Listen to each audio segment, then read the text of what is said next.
Sir देखिए, Lokesh sir का जो कहना है वो उस पर मैं बिल्कुल अग्री करता हूँ। और ऑफ कोर्स मुझे बहुत अच्छा लगा था उस दिन भी जब लोकेश सर का सपोर्ट था हीरो मोटोकॉर्प के लिए, और उस सपोर्ट के कारण ही आप देखिए कि हीरो मोटोकॉर्प अच्छे से चल भी गया है। और अभी भी मैं ये कहूंगा कि हाँ, ये बात बिल्कुल सही है कि हीरो मोटोकॉर्प नहीं चला है।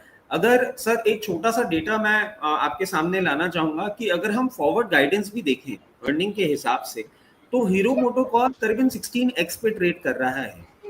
और उसी के कंपैरिजन में, क्योंकि हीरो मोटोकॉर्प की हम बात करते हैं तो हमारे पास आयशर या बजाज ऑटो ही होता है, तो अगर हम आयशर की बात करें, रॉयल एनफील्ड की बात करें, तो ये करीबन 23.8x फॉरवर्ड गाइडेंस पे ट्रेड कर रहा है।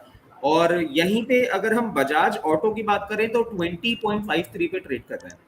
तो सर अगर इन हम तीनों को ही कंपेयर कर लें तो साफ दिखता है कि हीरो मोटोकॉर्प जो है अभी उसमें अपसाइड है, और हीरो मोटोकॉर्प अंडर वैल्यूड है, अच्छा परफॉर्म करेगा, अनडाउटेड बात है। मगर सर अब यहाँ पे क्या है, एक परेशानी आ जाती है, ये तो हो गई आपके स्टॉक गाइडेंस की बात। अब जहां बात आती है इस पर्टिकुलर लॉन्च की जो हार्ली के साथ इन्होंने किया है अभी, that was a 400 CC segment motorcycle, and it is not for the first time कि इंडिया में कभी ऐसा किसी कंपनी ने करने की कोशिश की है। थोड़ा सा मैं आपको इसमें अपडेट दे देता हूँ। Honda has also tried to breach in, और Honda Highness which was very closely looking similar to the Royal Enfield, उन्होंने कोशिश करी थी। रॉयल एनफील्ड में ग्लिचेस होते हैं, अनडाउटेड बात है। होंडा का इंजन रिफाइंड था, ये अनडाउटेड बात है। और सर ये जो हम रॉयल एनफील्ड की बात करते हैं, इसमें आप देखिए मेजॉरिटी हम जो आज मोटरसाइकिल सेल्स की बात करते हैं, that comes in from classic 350 and bullet 350, meteor 350।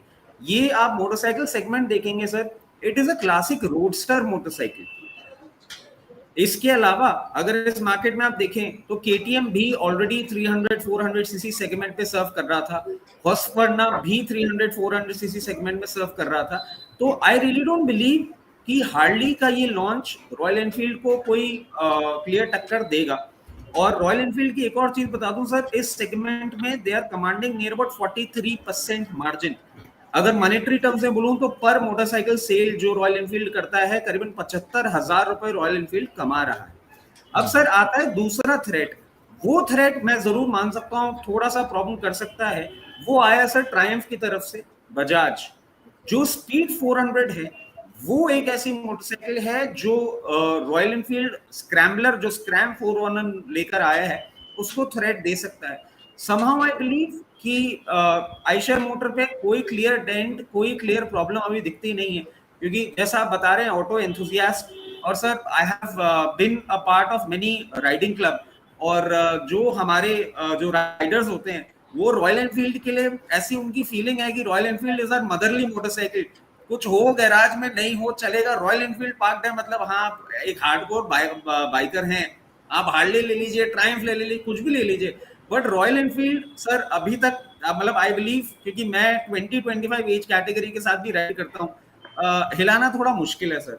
इसीलिए तो अभी मेरा आज का इस हफ्ते 1.5 हफ्ते के लिए स्टॉक भी आया है, वो मेरी फेवरेट बाइक कंपनी से ही आया है सर, आयशर मोटर ही है, जो मुझे अब आपका ग्राफ भी बता रहा है कि बहुत अच्छे से करेक्ट कर गया है।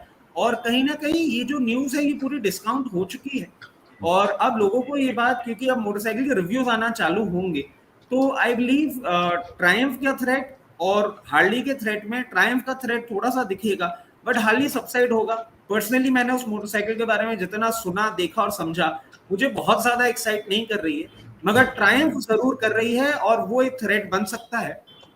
तो उसके चलते सर, बट आयशर मोटर मुझे लगता है यहाँ से एक अपसाइड दिखाना चाहिए, एक मतलब बहुत ज्यादा अपसाइड नहीं, बट हाँ 1-1.5 हफ्ते में ये कुछ अपना लेवल्स रीगेन करेगा।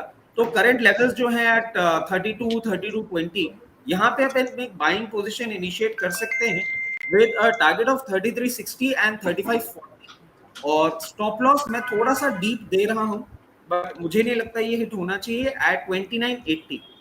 आयशर मोटर अब एक रिवर्सल जरूर दिखाएगा, क्योंकि ट्रायम्फ और बजाज और हीरो के न्यूज के चलते ये करेक्ट बहुत ज्यादा कर गया है, तो एक बाउंस बैक है। इसके साथ साथ जो अभी मार्केट कमेंट्री में मैं पीएसयू बैंक्स की बात कर रहा था, तो पीएसयू बैंक भी मैं एक रिकमेंड कर रहा हूँ सर, यहाँ पे PNB at with a target at 61 levels with a target of 63 and 66 and a stop loss of 58. जी, पीएनबी बैंक क्या स्ट्रेटेजी एक बार दोबारा से बता दीजिए सर, टाइम फ्रेम भी बता दीजिएगा।